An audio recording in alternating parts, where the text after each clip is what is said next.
Asian women championship रे आज भारतीय महिला दल चैंपियन होती स्वर्ण पदक लाभ करी मु यही अवसर में अशेष अशेष शुभेच्छा और शुभकामना ज्ञापन करुच्ची आमर जो भाव में हरेंद्र सिंह तत्वावधान रे जे हेड कोच थिले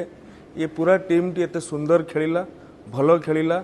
चाइना जे कि ओलंपिक रे सिल्वर मेडलिस्ट थिला ताकू हराइछि एवं आमर ओडिया झील सुनीता टप्पो जे कि सबुठु सान प्लेयर ये पूरा टीम रो से भी बहुत भल खेली ओडिशा